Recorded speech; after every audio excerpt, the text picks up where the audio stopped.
Millwall's Millennium season was an eventful one, even if it ended in disappointment. There was plenty to cheer about along the way. The campaign started brightly in the Cardiff sunshine, with Lucas Neal brought down, and Neil Harris opening the scoring from the penalty spot. Willie Boland equalised for the Bluebirds on the stroke of half-time, and it finished 1-1. It was back to Wales in midweek for a Worthington Cup tie at Swansea. But it wasn't to prove a good night for the Lions. The first goal was scored with that lob by Steve Watkin. Number 2 from Jason Price made it a hard task in the second leg at the Den. Millwall had their opportunity to at least reduce the arrears. A handball giving Harris the chance for his second penalty in succession. But this time he missed from the spot. Freestone making the save. This, the first of 4 meetings with Wigan Athletic, was a real cracker. And what a superb goal from Andy Liddell to open the scoring.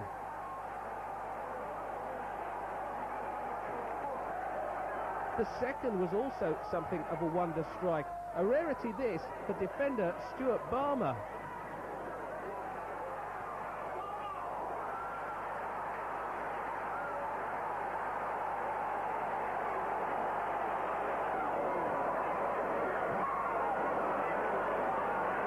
When Stuart Barlow added a third, it looked like game over for the Lions.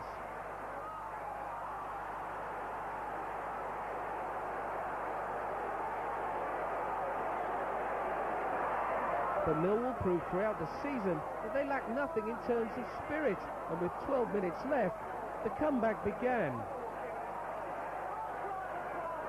A patient build-up culminated with Paul Shaw pulling a goal back.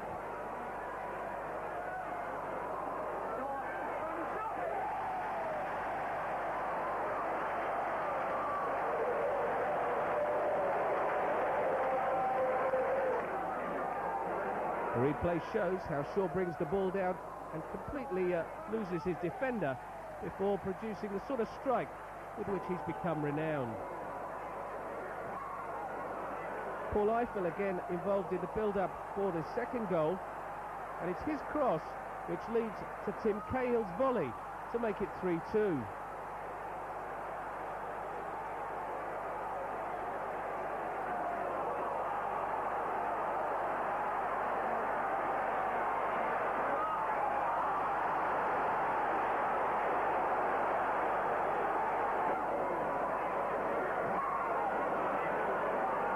Paul Shaw had a hand in the injury time equaliser, upended in the box, and another penalty.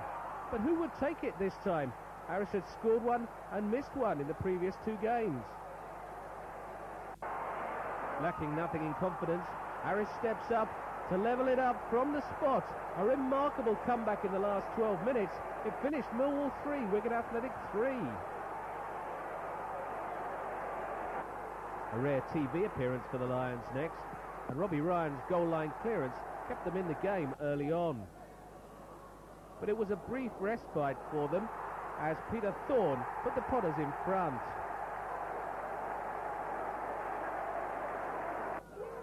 Millwall, though, had their chances. This Paul Moody strike bringing the best out of Stoke keeper Ward.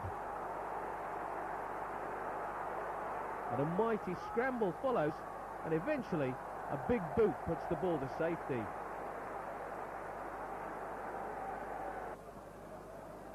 Yet another Millwall attack on the left-hand side with Dave Livermore rampaging, but Ward yet again off his line smartly. The Lions thought they'd grabbed an equaliser here in the second half, as this header from Tim Cahill finds the back of the net, but the referee had seen a push, much to Cahill's disappointment. Almost immediately, Stoke grabbed a second from less than a yard. That one was Paul Connor. But Millwall grabbed themselves a lifeline, and a real collector's item too. The ball hooked home for his first senior goal for the Lions by Mark Bircham.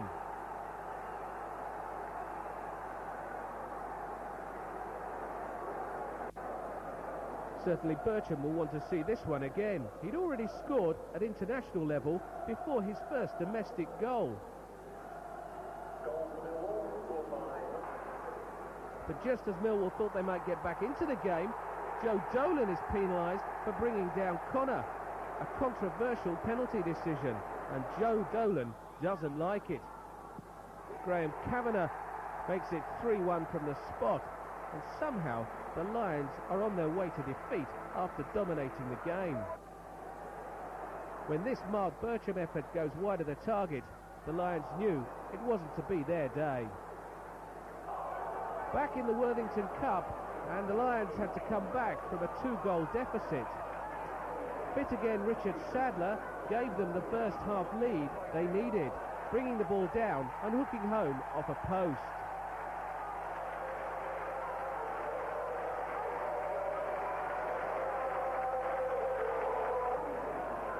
It was Sadler's first start of the season after injury, and he took this goal particularly well.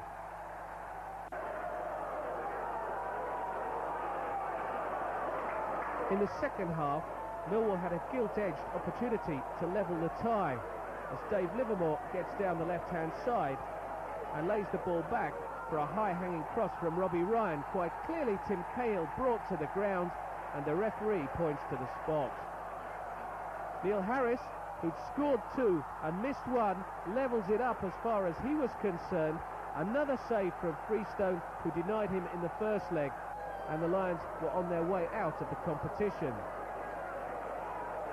Insult was added to injury in the dying seconds. Tony Warner with this rash challenge, a penalty for the Swans.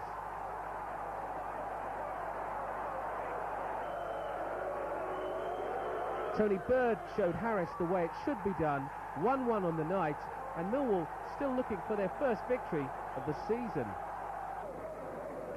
Chesterfield were to prove a real thorn in the Lions' flesh throughout the campaign. But when Lucas Neal produced the pinpoint cross for Tim Cahill to put his side ahead early in the second half, they thought they were on their way to their first success of the season.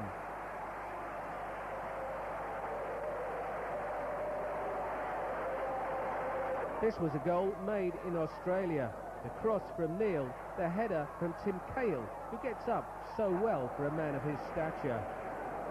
But one goal was never enough at this stage of the campaign. This volleyed equaliser from David Reeves brought further frustration. And so to Ashton Gate in a tough test against the Bristol City side looking for a revival under Tony Pulis. But Lions keeper Tony Warner was in inspired form on the day, keeping his side in the game on numerous occasions. Cambridge United were the next visitors to the Den, and they took the lead from the penalty spot after Darren Byfield was adjudged to have been fouled by Jamie Stewart.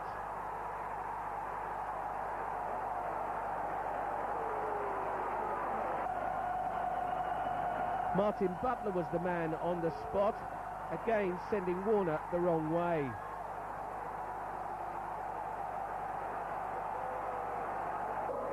Quick thinking by Ricky Newman led to the equaliser for Millwall, and Neil Harris showed his old scoring prowess with that finish.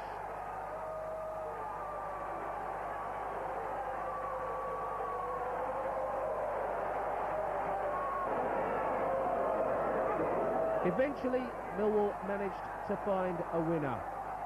Stephen Reed juggling on the left-hand side and feeding it back to Mark Bertram, whose cross found Cahill in acres of space with time to find the goal that sent the Lions fans into raptures of delight with their first 3 points of the season.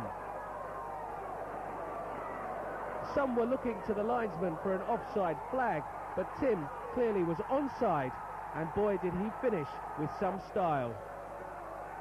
A week later and another home game, but this one seemed to be heading for stalemate until substitute Paul Eiffel took a hand.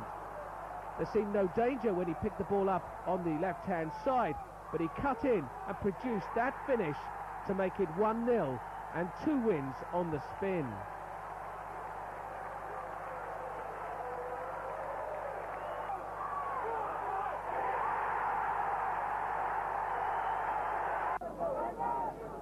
after back-to-back wins, it was down to earth with a bump at Priestfield in a local derby against Gillingham.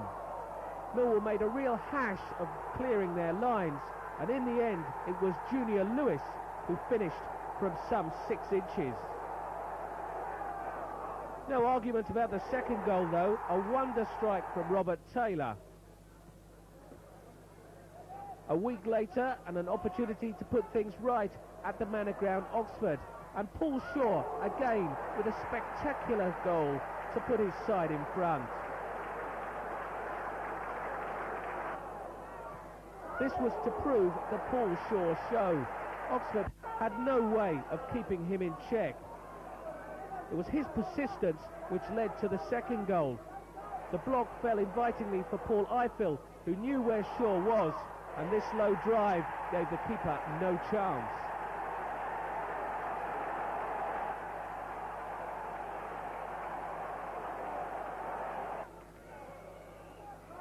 Oxford got themselves a lifeline, and wouldn't you just know it, yet another penalty coming up.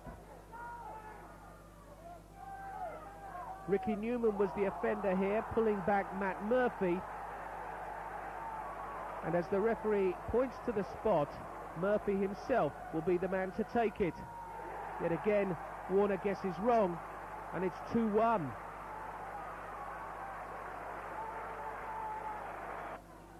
It would have been a travesty had the Lions not won this game. And Paul Eiffel's cross gave Tim Cahill the opportunity to make it 3-1, and the points were heading back to South London.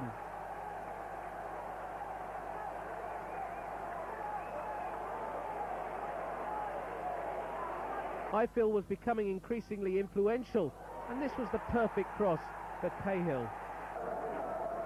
Burnley's Andy Cook always seems to score against the Lions, and he was at it again after just 12 minutes of this October meeting at the Den.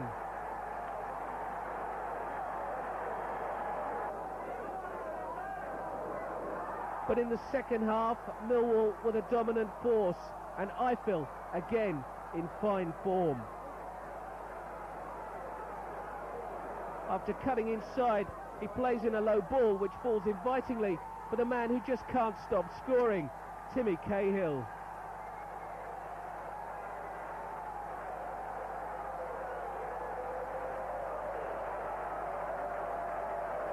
Three days later, and champions-elect Preston North End were the visitors to the Den. They probably didn't need a helping hand given to them here by Jamie Stewart and Tony Warner. And Cartwright said, "Thank you very much, 1-0 Preston."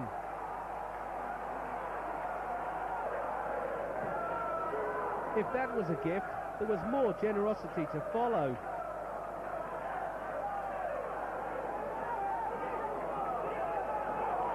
Again, Preston cut through the centre of the Lions' defence, and as Stuart Nethercott blocks the first time and attempts to do so the second, his header is perfect into the far corner past his own keeper. Millwall's first home defeat of the season. Barely a month after their meeting at the Den came the return against Colchester at Layer Road. It was Lamano Trésor Loir's trickery on the left-hand side that set up the opener on 12 minutes, the ball eventually finding Steve McGavin at the far post to squeeze the ball into the net. The equaliser came from Paul Moody, his long-awaited first strike for the Lions, with the help of a deflection. Moody will be claiming this one in spite of the obvious touch which sent the keeper the wrong way. Paul Eiffel thought he'd given his side the lead with a wonder strike coming up now. Onto his left foot, buried into the top corner, and Tim Cahill celebrates. But suddenly the linesman's flag is raised, and an inquiry afterwards revealed that he didn't think that Eiffel's strike had hit the net, and he gave Cahill offside from the rebound. Easy to see here that the ball nestles into the top of the net before coming down. But Eiffel was to have the last laugh. He started and finished this move. Neil Harris showing his awareness, feeding Eiffel, and this time he kept his shot low. 2-1 to Millwall and a double over Colchester.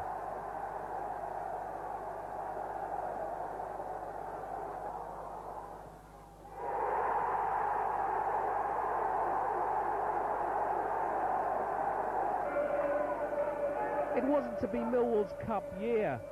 This undistinguished FA Cup tie seemed to be heading for a replay until in injury time Gary Jones was unmarked to head the winner. Not the best way to spend a Sunday lunchtime in the northeast. Back at the Den, and Luton Town the visitors. Tony Warner keeping his side in the game early on.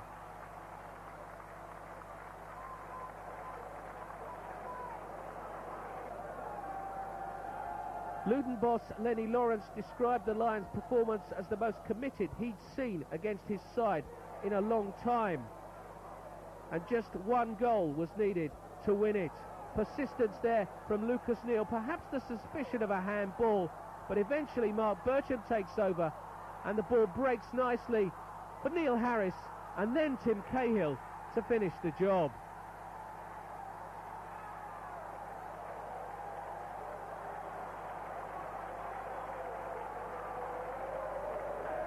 It was a taste of honey up at sunny Scunny, and Neil Harris wasn't about to look a gift horse in the mouth early on.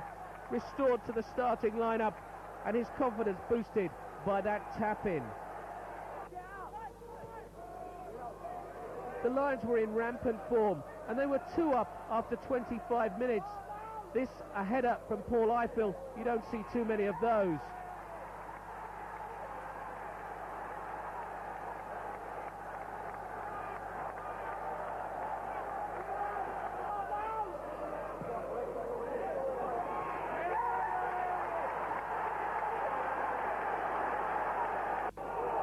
Into the second half, and Robbie Ryan's run from the left set up Eiffel's second and Millwall's third.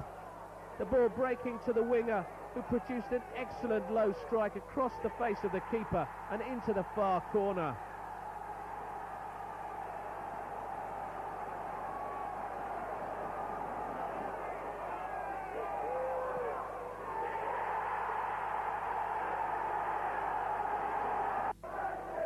Neil Harris proved that anything Eiffel could do, he could do equally well. 4-0, and the question was just how many would the Lions rack up before the final whistle? The answer was no more. Cornforth managing to pull a consolation goal back for the home side, but this was an emphatic win.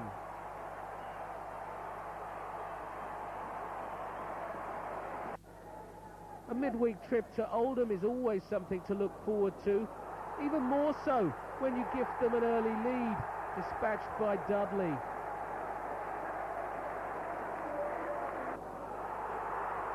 But Neil Harris equalised with a header early in the second half, and it should have been enough to earn the Lions at least a point.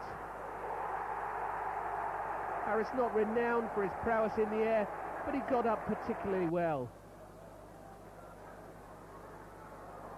Oldham always looked dangerous, and Tony Warner made an excellent stop to keep his side level. With the seconds ticking down to the final whistle, though, Millwall fell once more to the sucker punch. Steve Whitehall with that curler, and the Lions returning south pointless. The mid-November league table showed Millwall up to 10th spot, 8 points behind second place Wigan. 2 home games in a row provided a chance to improve that league position, but Wrexham are always a hard side to break down, as Millwall found to their cost.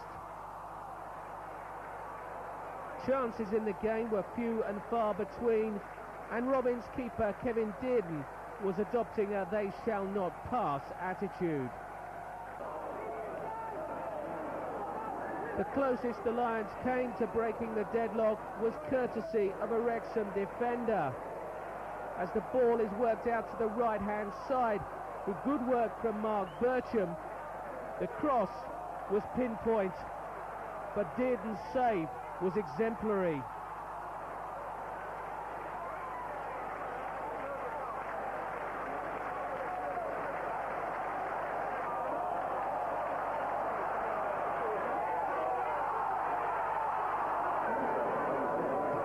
Millwall's cause wasn't helped when they were reduced to 10 men. Paul Shaw, of all people, getting a second yellow card and taking an early bath for this challenge.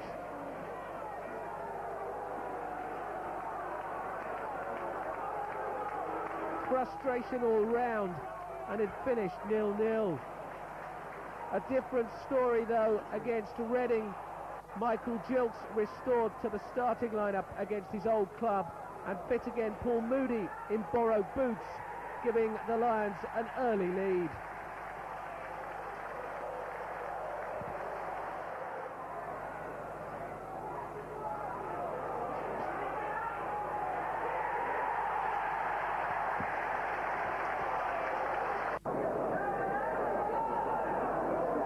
The second goal owed much to the good work around the edge of the box of Neil Harris.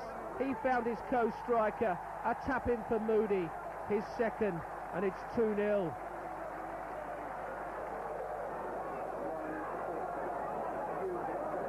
The third goal wasn't long in coming. Neil Harris dispossessed early on, but he was to have the last laugh as the ball came back to him, past the defender this time, and what a clinical finish.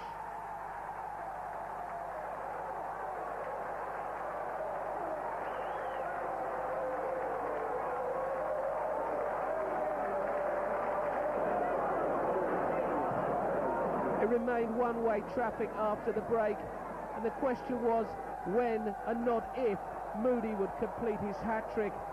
He'd already missed one gilt-edged opportunity, but there was no mistake this time.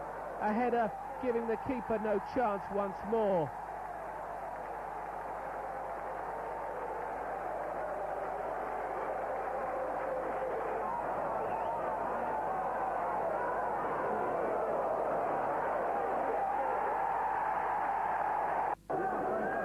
It was now left to Neil Harris to produce the pièce de résistance, the fifth goal and the best of the bunch.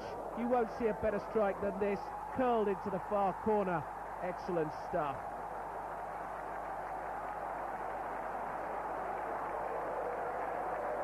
Worth seeing again, isn't it?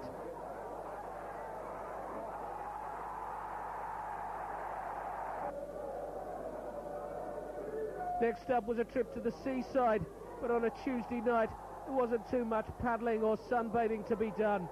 Paul Moody really had his eye in at this stage.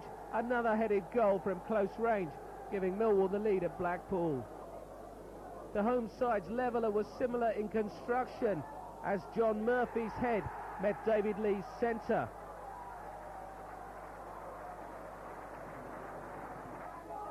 On the stroke of half-time though, home keeper Kay collided with Clark Carlisle, and it was an easy task for Moody to net his fifth goal in 2 games and give Millwall the 2-1 lead that they would carry through to the final whistle. The following weekend it was another trip to the sea air, this time to Bournemouth, and a low shot from Robbie Ryan, rebounding to safety, or so the home side thought. But Eiffel was on hand to pick it up. Was that a shot? Was it a cross? It doesn't matter. Neil Harris finished the job.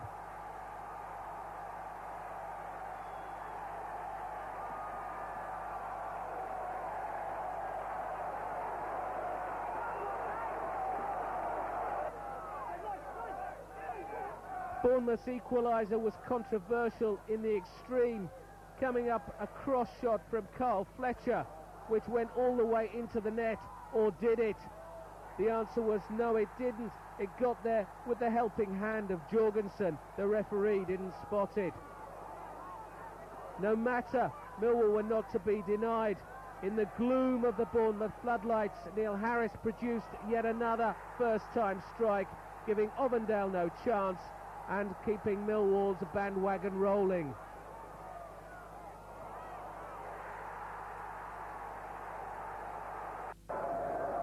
The visit of Cardiff City in early December was always going to have an edge to it following events in South Wales back in August. The players managed to keep their minds on the job, and Neil Harris's header after 13 minutes gave the Lions the lead.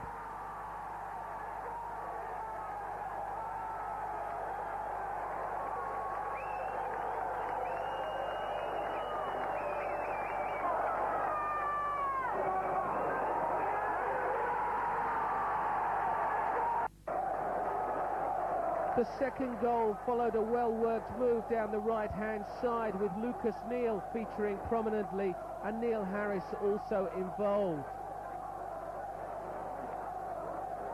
Neal it was who chipped the ball into the box, Harris bringing the ball down expertly and finishing it in one move. 2-0 at half-time and game over.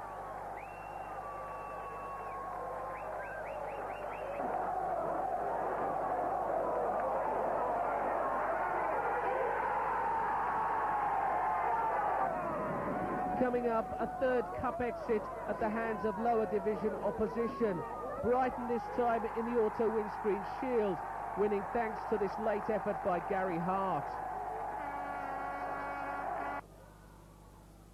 Normal service was resumed immediately in the league at Wycombe, with Paul Eiffel and Neil Harris combining well for the first goal. This time it was the winger on hand to head home from the centre-forward's cross.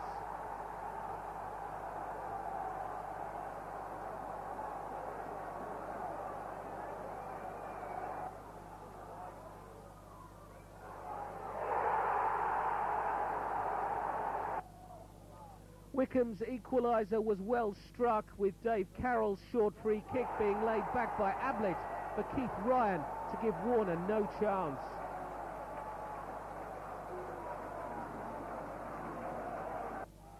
This was an afternoon in which Neil Harris proved what an excellent maker as well as taker of chances he is. Put away down the right-hand side by Paul Moody, he returned the ball for his co-striker to get the winning goal.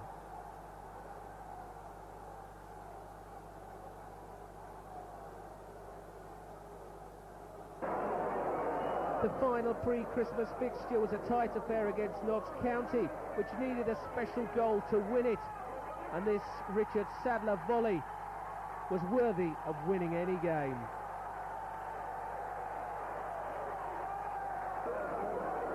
Sadler doesn't get too many, but certainly the quality of those he does get takes some beating.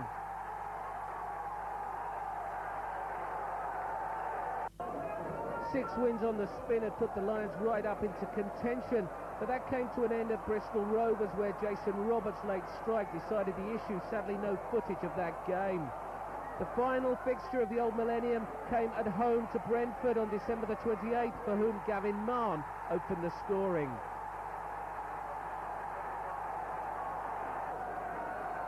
Millwall's equaliser was another poacher's finish from Neil Harris. From the nod back from Cahill, Harris scoring from no more than a yard.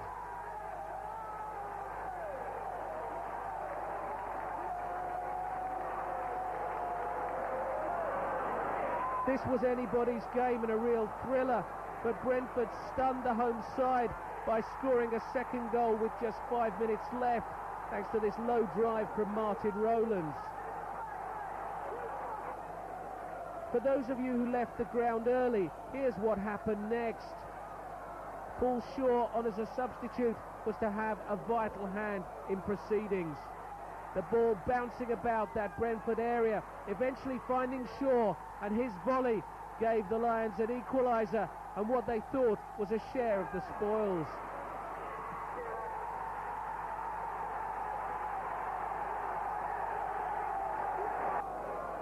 The Bees were clearly stung and sprung forward in search of a winner that they thought was theirs for the taking. But the ball fell in the end to Tony Warner, who wasted no time in getting it forward again. Paul Shaw found himself in acres of space on the right-hand side, and his cross was met by the other substitute, David Livermore, his first senior strike and the last Football League goal scored in the old Millennium, a bottle of champagne on the way to Livers. 3-2 to the Lions, and things look good for the new year.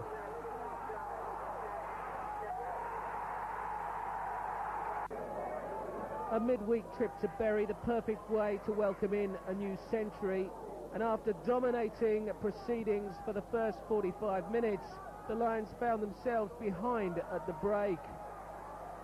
A rare Bury attack this, culminating in Paul Reed drilling the ball in at the far post.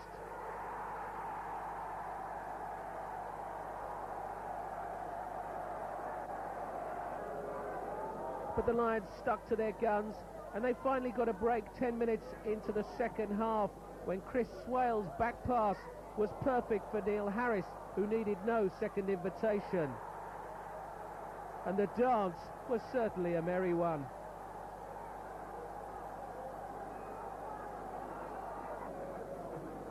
Harris then turned provider, setting up Paul Ifill for what should have been Millwall's winner.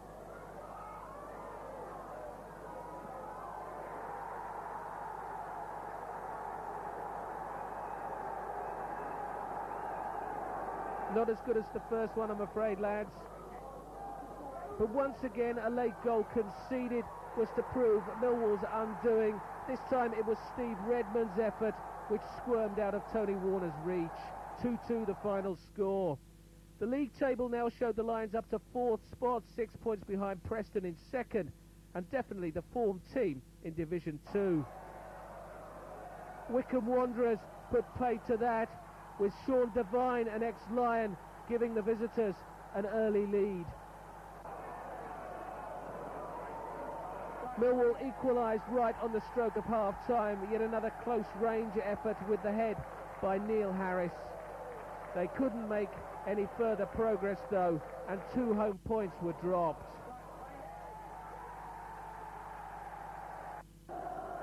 Coming up now, a big game, the second meeting of the season with Wigan, and a penalty awarded to the Lions early on. Stuart Barmer, a judge to have handled, and he was sent off as well.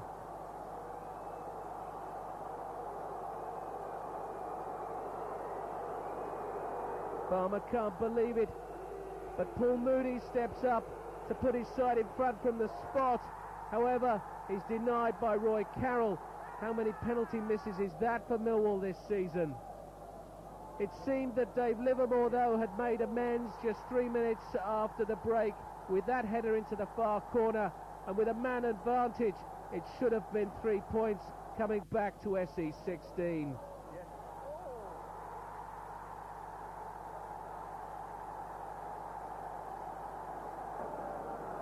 But yet again, Millwall failed to protect their lead, and in the dying minutes, a long throw led to a rare goal by the knee of John O'Neill. 1-1 the scoreline, admittedly against the leaders, but not enough. Back to the Den in another big game against Stoke City, who are moving up menacingly. This game was to be decided by a solitary goal, which owed much to the persistence of David Livermore and Paul Shaw. Shaw lost and then regained possession before looking up and picking out Michael Gilks, who produced a masterclass in finishing.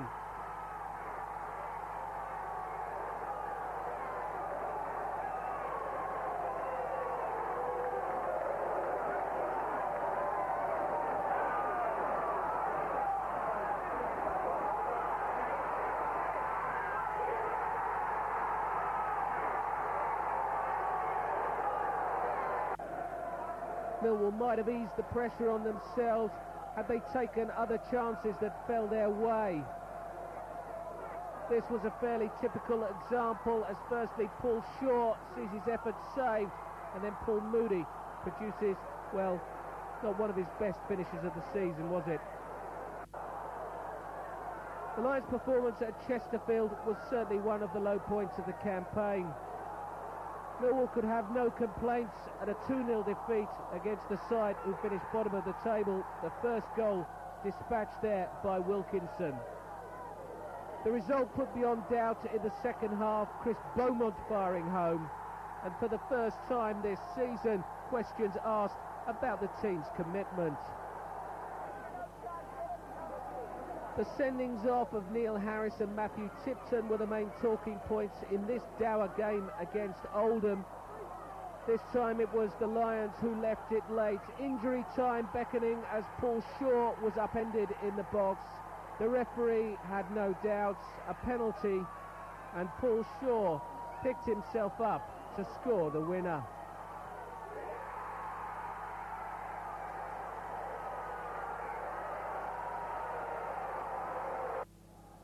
Millwall's form was inconsistent at this stage, And improving Reading were always going to provide a tough test. Michael Gilk's effort just wide of the target in the early stages.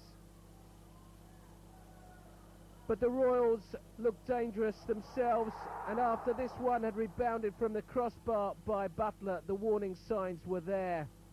Neil Harris missed Millwall's best chance, or rather Howie denied him with an expert save, but that was the signal for Reading to take the lead. Phil Parkinson, a transfer target for Millwall in the past, doing the job from some 2 yards. The second goal put the result beyond doubt. That one fired home into the far corner by Nicky Forster. Bournemouth's record of 3 wins on the spin at the New Den looked set to continue in the encounter on February the 19th when John O'Shea scored from that early corner. But the equaliser wasn't long in coming. A free kick and a header by Richard Sadler, whose persistence paid off. Paul Short with the miss-hit and Paul Eiffel chasing to the far post. Sadler had stayed in the danger zone, and there he was to provide the finishing touch.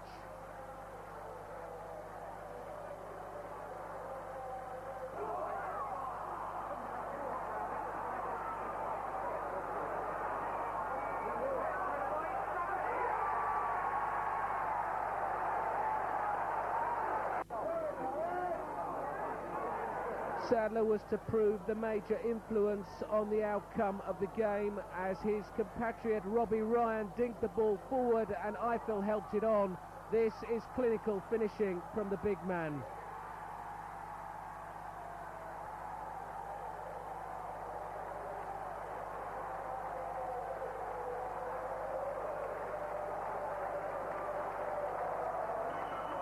Sadler got the ball rolling for number 3 as well.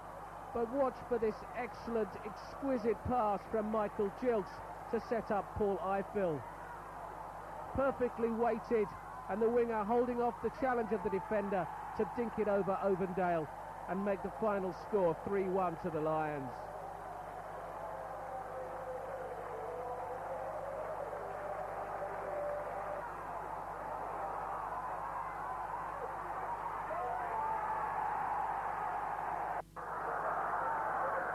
At Cambridge a week later, Paul Shaw had already seen an early goal disallowed. By the time his cross squirmed out of the grasp of the keeper for Paul Moody to put the visitors in front.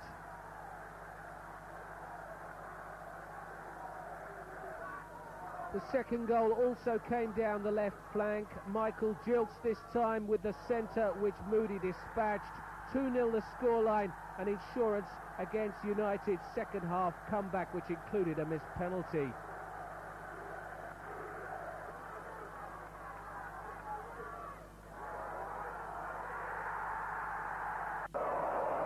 The visit of Bristol City at the beginning of March promised to be a test of Millwall's promotion credentials. It didn't quite turn out that way as Tim Cahill rediscovered his goal-scoring form. There seemed no danger until Billy Mercer's clearance hit Richard Sadler. Paul Eiffel then took over and provided the pullback for Cahill to open the scoring after 7 minutes. Michael Gilks it was who set up the second with this cross from the left-hand side. Paul Eiffel seemed to take an age to get the ball under control, but his finish was emphatic.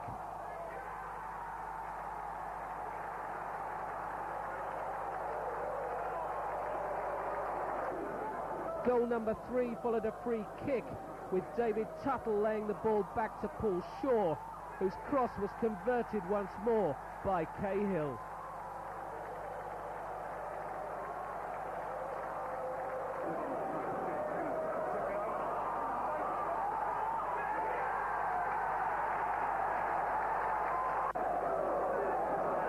City grabbed themselves a lifeline before half-time. Peter Beadle's 30-yarder looked a goal all the way until it came back off the woodwork, but Alex Meacham was on hand to finish.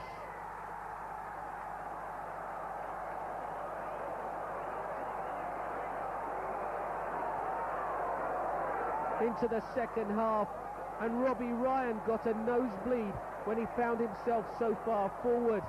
But his persistence paid off, allied to some woeful defending, which enabled Richard Sadler to make it 4-1.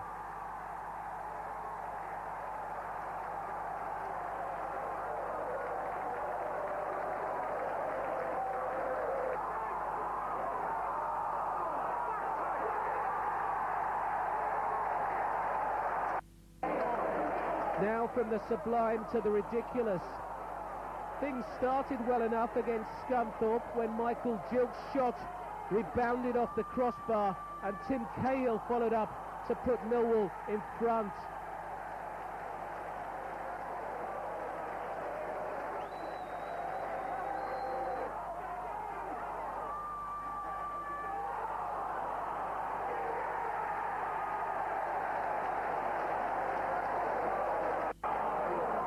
But struggling Scunny succeeded in making life difficult for Millwall, and Tony Warner had to be at his best to make this save.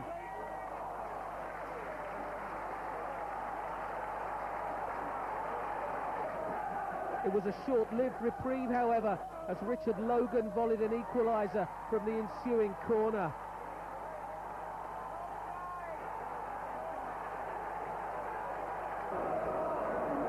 Those of a nervous disposition should look away now. This is how to shoot yourselves in the foot. A long clearance and no danger there. David Tuttle back to Tony Warner, who ended up on his backside. Brian Quayle scoring the winner for Scunthorpe, and Millwall rocked to their very boots. To their credit, they bounced back in good style at Luton 4 days later. They could already have been 4 goals up by the time Tim Cahill got his toe end to this one, beating Ben Roberts, who of course had a spell at the Den last season.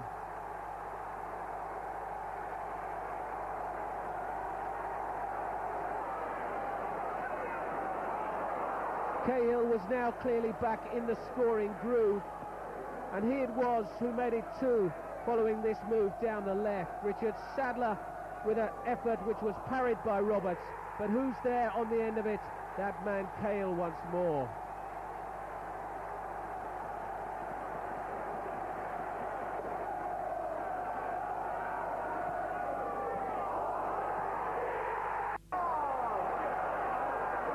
Millwall had their problems with clubs at the foot of the table, and when Blackpool's Wayne Gill put the Tangerines ahead at the Den, it signalled another uphill battle.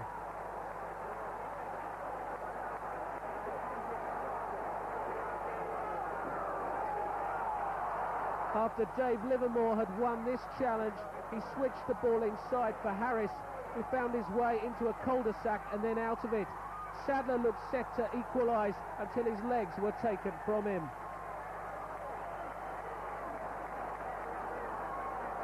Neil Harris had got the penalty taker's job back, and he duly levelled, but it was 2 more home points dropped. Matt Lawrence made his debut at Wrexham in a game Millwall dominated and should have won, but yet so nearly lost. Gareth Owen it was who put the Welshman in front after 20 minutes, and this was a rare break from the home side.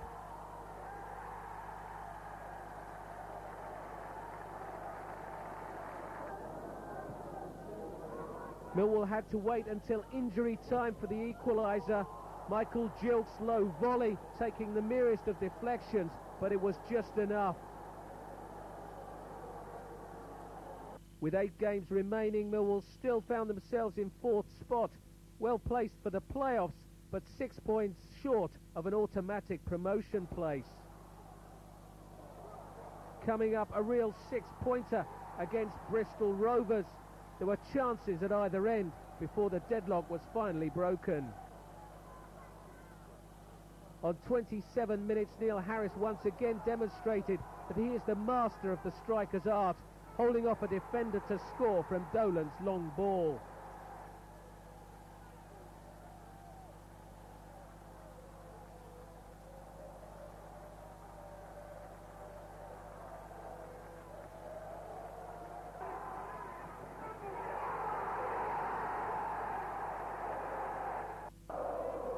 As the rain came down in the second half, it was Tony Warner's turn to play his part, making this super stop from Jamie Curitan.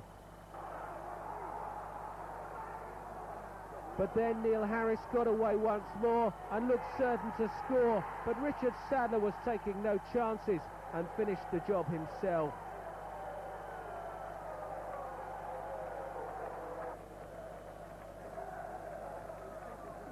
The third goal followed something of a scramble in the Rovers' box. Eventually the ball found its way to Paul Ifill, and this is the way to finish. 3-0 then to the Lions, and a real confidence booster against one of the top sides.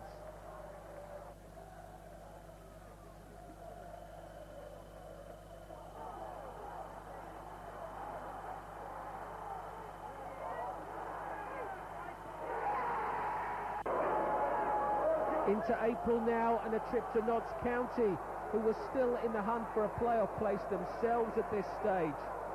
The opening goal wasn't long in coming, 11 minutes on the clock when Paul Ifill picked the ball up on the right-hand side and crossed for Neil Harris to scoop and conquer, 1-0.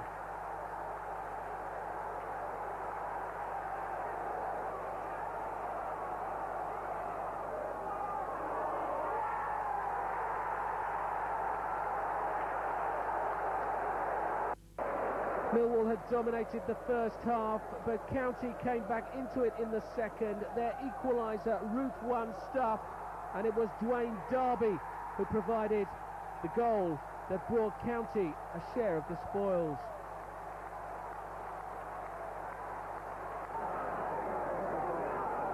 The next visitors to the Den, Bury, had little to play for and were mentally on their holidays already.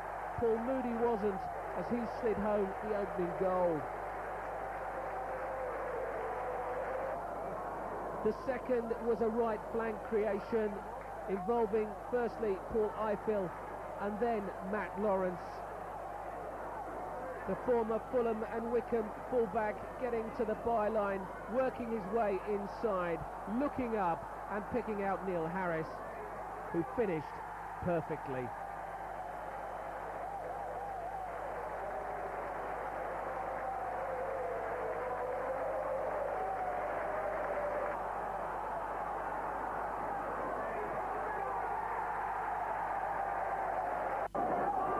This really was a one-sided affair, and it was 3-0 by half-time. The visitors making a real hash of clearing their lines here, and following that free kick, Joe Dolan had stayed forward. Again he was involved, and when the ball came back to him for a third time, he made no mistake.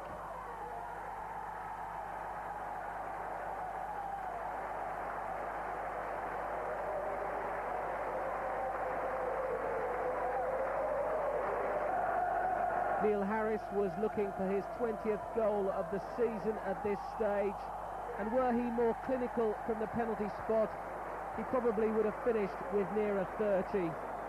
Another spot kick awarded for handball, but once more Neil's penalty not the best. Credit though to Bury keeper Paddy Kenny. The final score, Millwall 3, Bury 0.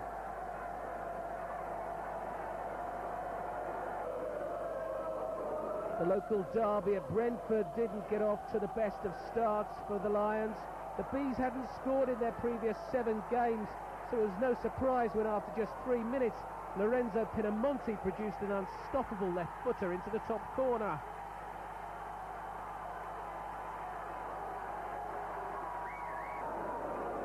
This, though, was the Neil Harris show, and the Lions' top scorer gave a masterclass in finishing to demonstrate why he's become such a hot property. His first goal was a right foot volley.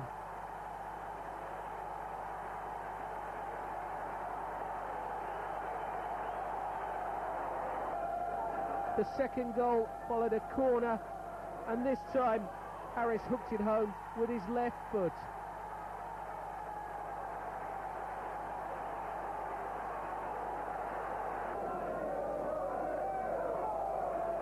Goal number 3 was just a tap-in really, as the ball eventually broke to him Good work there from Livermore.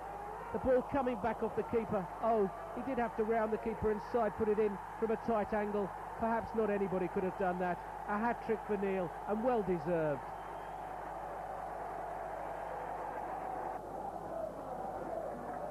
A top of the table clash at Turf Moor in lovely springtime weather, and it was raining goals on Millwall. Ian Cox with the first from Paul Cook's corner. It was certainly too many cooks for the Lions' taste. That man Andy on target again with a volley for number 2.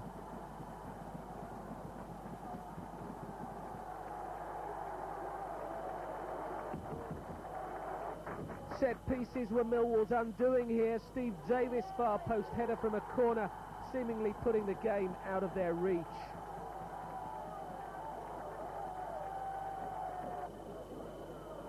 Six minutes into the second half, and this was threatening to become a rout. Paul Cook with the volley, making it 4-0.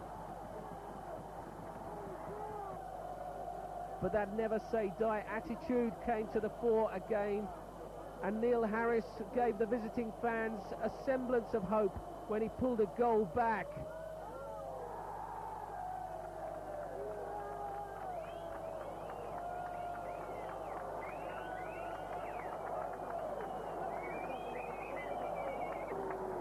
Still a long way to go though, but Millwall weren't done yet.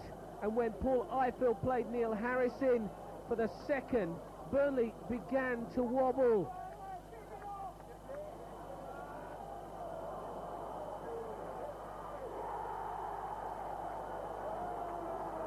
Add to those 2 goals the fact that Eiffel had had a blatant penalty turned down, and things could have been closer by this stage.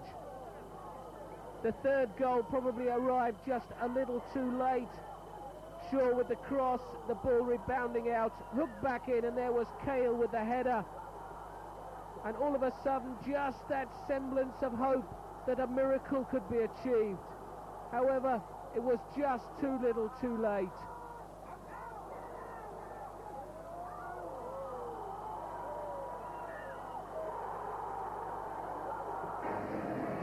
Another 6-pointer followed, this time at home to Gillingham, in front of an all-ticket crowd, which was the biggest ever for a league game at the New Den.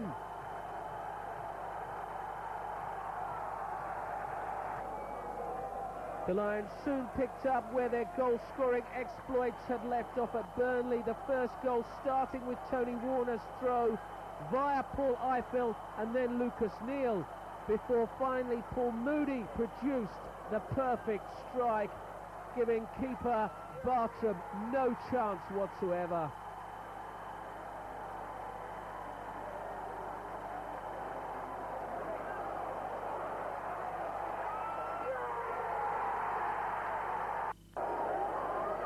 With less than 8 minutes on the clock, Lions fans thought they were well on the way to 3 points.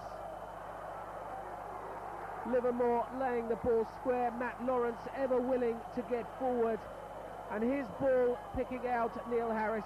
A neat touch, and what a sublime strike from Eiffel to make it 2-0.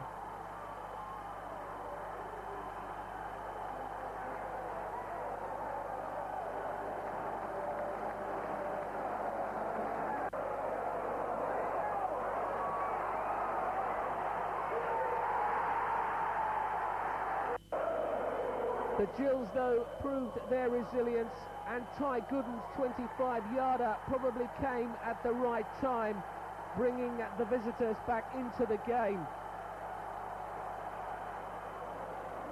Andy Hessenthaler was the most influential player on the park, and when Millwall let him run and run, he needed no second invitation before clipping the ball over Tony Warner and into the net to make it 2-2. Either side could have won it from that point, with chances at either end. Tim Cahill had what looked like a perfectly good goal disallowed, whilst Paul Moody was denied from point-blank range by Gills keeper Vince Bartram from this Eiffel cross.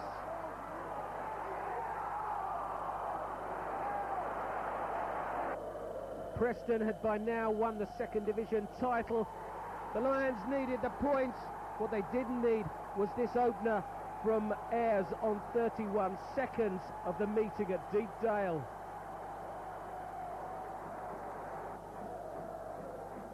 Worse was to follow. Harris had a perfectly good penalty appeal turned down, and then Michael Jackson made it 2-0.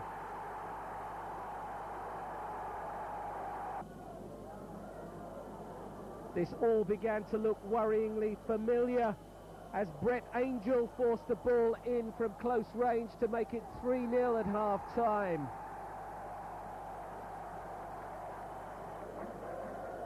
The Lions, though, were a different prospect in the second half again, and almost immediately Paul Eiffel brought his side back into the game with an angled drive.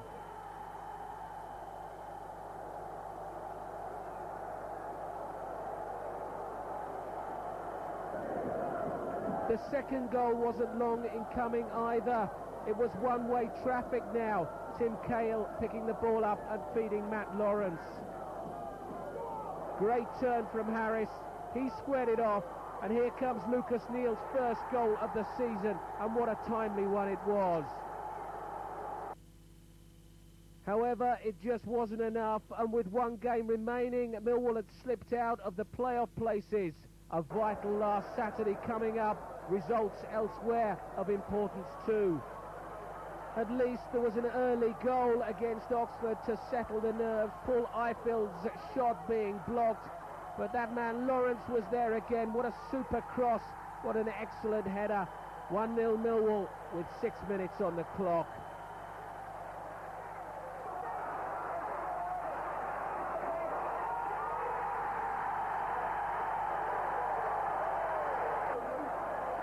It could and should have been more comfortable with a host of chances created and missed.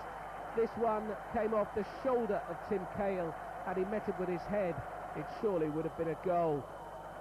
Stuart Nethercott then spraying the ball to the left. A flick from Shaw. Harris's effort well saved by the Hughes keeper. But results from elsewhere were going Millwall's way. Defeats for Stoke and for Bristol Rovers meant that at the final whistle there was a pitch invasion of joy and delight.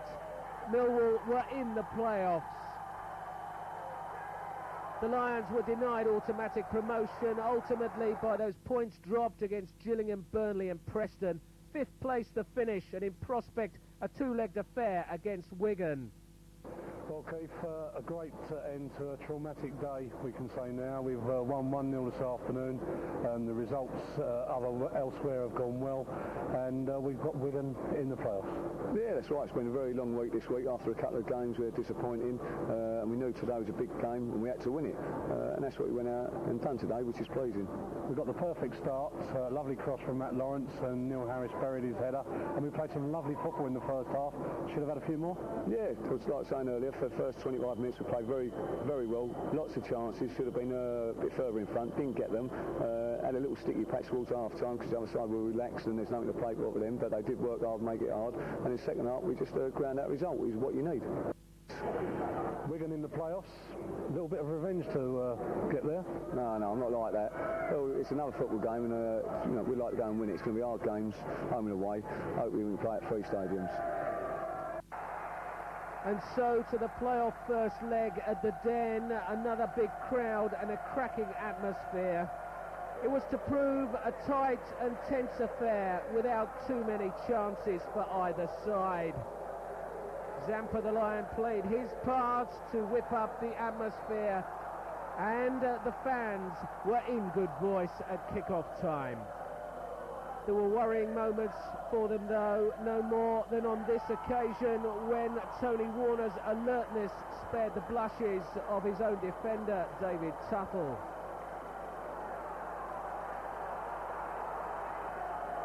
Millwall's best first half chance came from this Lucas Neal corner. The header from Moody cleared off the line by Darren Sheridan. Belgian winger Christophe Kinney came on as a late substitute to pep up the Lions' attack. Here he is on the ball, showing a trick or two. but still there was no way through that obdurate Wigan defence.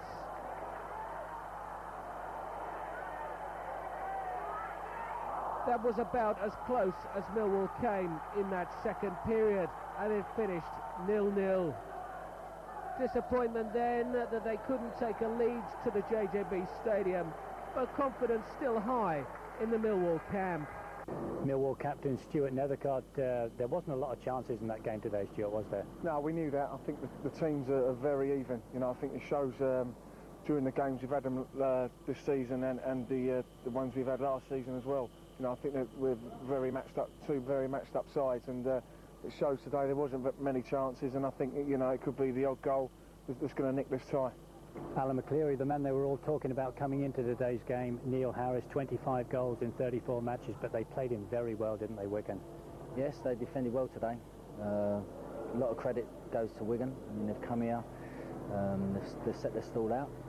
We knew the way they were going to play, and I think the game lived up to everything that we expected. We knew it was going to be tight, we knew it was going to be a hard game, and we got exactly that. It was a hostile atmosphere as well for the Wigan players to face. You must have been impressed by the way they dealt with that. I don't know about hostile is the word. I think it was a great atmosphere. You know, our supporters came out in great numbers, made it a good atmosphere, got behind our players well, and I think you know, our players enjoyed it. Unfortunately, we couldn't get the ball in the back of the net to really give them something to shout about, but that's the way the game goes sometimes. But generally, away from home this season, we've had 9 victories. We've played very much on the break, yeah.